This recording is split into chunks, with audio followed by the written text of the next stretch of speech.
Good afternoon. The 37 essential movements. Movement number 23. Punch to the groin.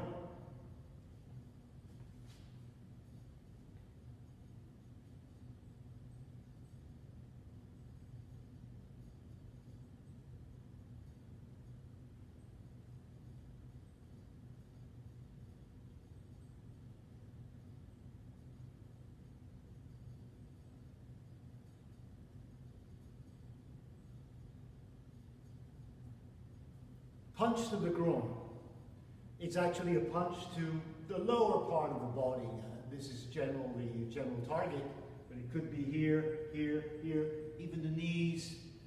This part, there are different points that you can strike on the lower part of the body that will disable an opponent to a certain extent anyway. So it's all this area here. Sometimes we pop the dantian. Anyway, that's in the title of the movement, punch to the groin. We have the application. So it's quite straightforward. I think you can understand this. One important note is don't go more than 60% towards the front. You want to have your weight about 2/3. So you really down here. If you go like this, you're going to strain your knee. If it's too far, when we're going low, if you go too far forward, you will strain the knee. So back here and down. And the weight, the whole body is behind the blow. You can see that.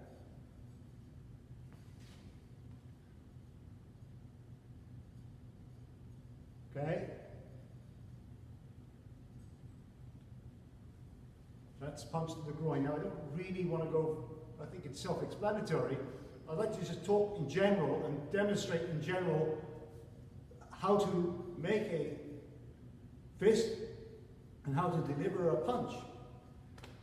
I don't have a punching bag, so, which is useful, can be useful, but I will explain general, and you can apply this to your form work if you are not doing it already. Okay, let's begin at the beginning. The first thing is, how does one make a fist? Well, I explained this clearly in my award-winning video on the hands in Tai Chi, which you can see on this channel. Basically, it's this, and the thumb goes here. Okay, this is standard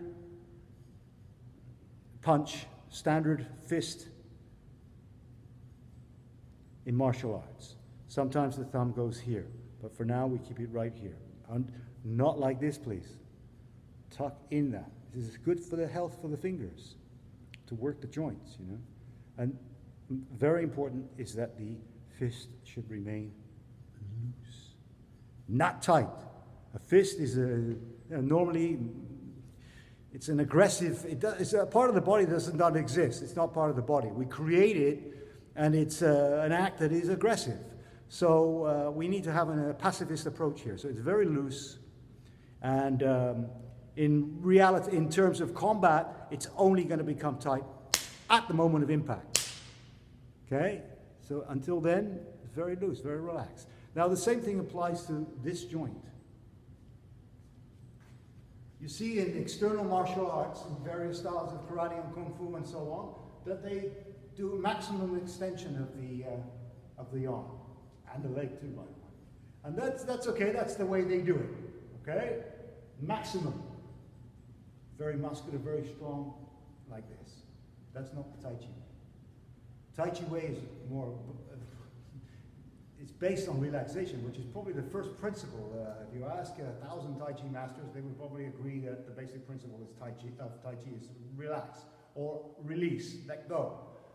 Here, we want this to be relaxed here, so that any tensions, any forces, any shocks can go through the body and not be absorbed by the body, not be absorbed by the joints, pass through in this direction or this one without harming the body. So we're very loose, very relaxed, never extended 100%. Taoist principle, yin and yang, always, nothing is 100%. Soft here, okay? Open.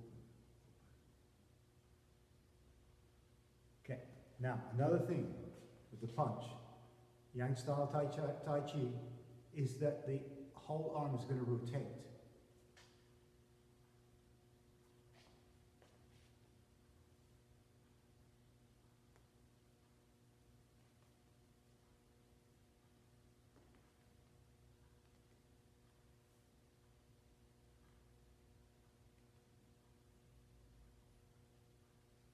This is Jing, spiral force, sometimes known as screwing force, because it turns like a screw.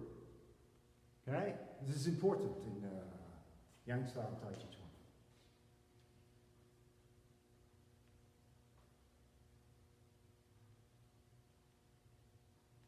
Now, whether you punch down to the groin, whether you're doing a low punch or a high punch, if possible, you want to align this with the center of the spine. With the spine, there are 2 points actually.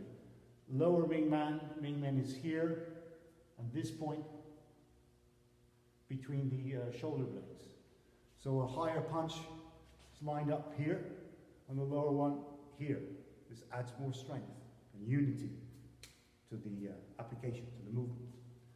Okay, this is basic stuff. Now, by the way, just a tip, when you go down to do low punches, go down if you can.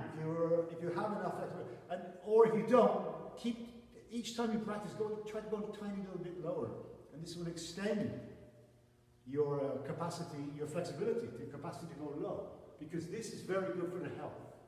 Okay, and it develops a spring force more in the legs.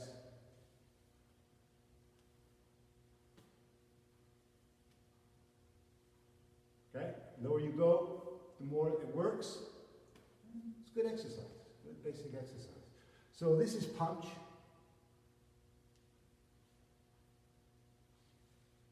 If you have any questions on this technique, basically Tai Chi and all martial arts, as I've explained, please feel free to put a question in the box below.